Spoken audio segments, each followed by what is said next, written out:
이어나가시는 것 같습니다. 주말에도 폭염의 현장이나 청년 주거 현장을 다니시고 전무원가하고 브런치까지 하신다는 기사를 접했습니다.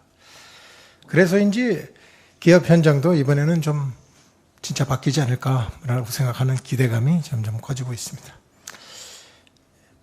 자, 박영진 부위원장님께서 저희 대한상의가 지방상의를 오가며 건의를 듣고 있는데, 과거에 한 2, 3건에 불과하던 지방상의 건의가 이제 수십 건으로 계속 늘어왔습니다. 그래서 지금까지 5개 지방상의를 돌았는데 건의가 한 150건이고 어떤 때보다 좀 더 솔직한 얘기가 많았습니다. 그래서 총리님께서도 한번 일정이 닿으시면 지방상의 한번 방문해 주시는 것을 건의드립니다. 지방 현장 이야기를 정리해보면 한 3가지 정도의 간극이 있습니다. 시간의 간극도 있고 장소의 간극도 있고 혁신의 간극이 존재합니다. 이 말씀을 드린 건 좀 복잡한 얘기가 아니라 공장 내에 도 유지가 있어서 40년째 설비 투자를 못하는 이런 시간의 간극도 있고, 같은 산달인데 떡 제조는 되고 빵 제조는 안 되는 장소의 이 간극도 있습니다.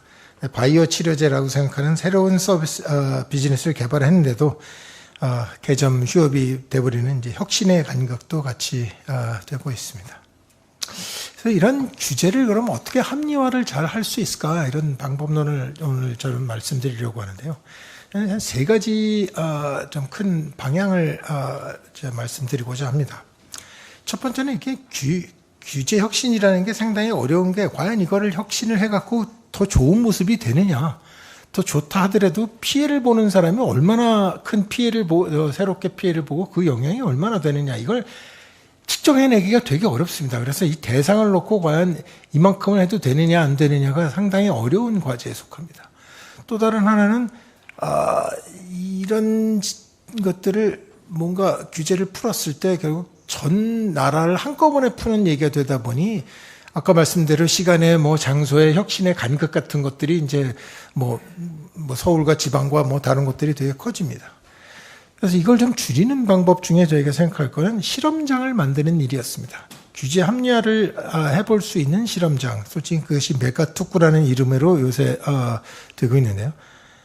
근데 이곳에서 저희가 생각해야 되는 건, 과연 시간적 요소, 그다음에 얼마나 이게 규제가 풀면은 효과가 있는 것이냐, 혹은 부작용이 얼마나 큰 거냐, 혹은 아예 규제를 없앤다라고는 생각하지 말고 이거를 새로운 규제형 틀로서 좀 바꿔보자, 이런 새로운 실험이 좀 더 필요합니다. 이 실험을 해봐야 과연 지금에 있는 규제보다는 어떻게 만드는 것이 더 좋다라는 방향성을 저희가 찾을 수 있고, 가능한 한 이 실험장을 딱 하나만 만드는 게 아니라 한 2-3개 정도는 만들어서 약간 다른 각도로 실험을 해보면은 이게 금방 우리한테는 어떤 것이 더 좋다라는 상황이 우리가 데이터를 갖고 만들어낼 수가 있는데, 저희는 좀 더 이런 어프로치를 좀 해볼 필요성이 있다, 이렇게 말씀드려요. 따라서 저희는 규제 합리화를 위한 실험장이 필요하다는 하나의 방향성을 말씀드렸고, 다음번에는 합리화를 어떤 방향으로 저희가 하는 것이 좋겠냐라는데, 여러 방향을 말씀드릴 수 있겠지만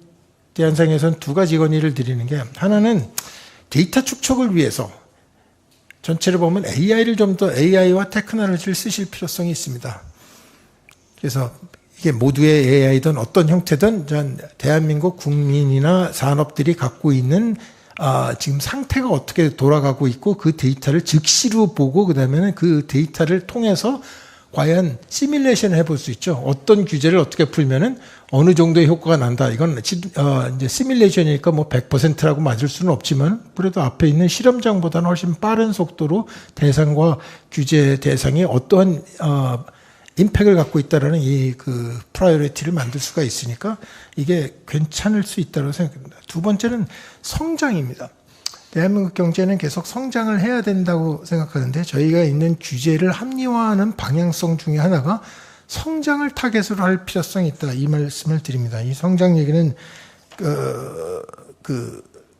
그동안에 기업의 사이즈만으로 지원과 규제를 결정을 해왔던 게 되게 많은데, 이걸 좀 더 산업별로 접근할 필요성이 있습니다. 그래서 저희 산업 경쟁력을 더 높이고 성장하는 기업의 무엇인가 혜택과 얘기를 주는 상태로 지금 이것들을 바뀌지 않고 기업 사이즈만 하고 있다고 생각하면 기업 사이즈를 크게 만들 인센티브가 사라지고 나니까 그다음에는 이 대한민국 경제 성장의 문제를 계속해서 저희가 지금 축적하고 있습니다. 과거 30년 동안 계속 이런 규제만 계속 해왔는데 과거에는 저희 대한민국이 성장을 많이 해왔으니까 이 문제가 별로 부각이 안 됐습니다만 이제는 성장이 꼭 필요한 상황으로 지금 저희 앞에 다가와 있고 이러다 보면 저희는 성장을 좀 더 포커스를 하는 상태로 만들어서 저희 규제 합리화의 방향을 성장하는 데는 지원한다. 다시 이 사이즈만으로 제가 뭔가를 하던 데는 좀 축소하고 그걸 산업별로 만들어서 대한민국 경제를 좀 더 성장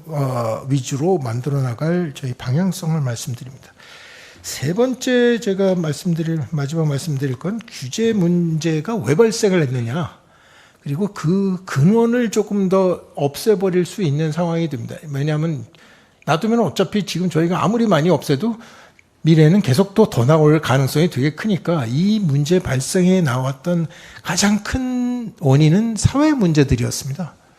사회에 문제가 많다 보니까 그것을 치료하기 위해서 계속해서 어떤 종류의 부의 재분배나 아니면 약자를 어떻게 해야 된다든가 많은 종류의 그 문제를 해결하기 위해서 결국은 이 규제들이 계속 탄생하고 있는 상황이 되니 저희는 사회 문제 발생 원인을 좀 더 제거를 할 필요성이 있겠다라고 말씀드립니다.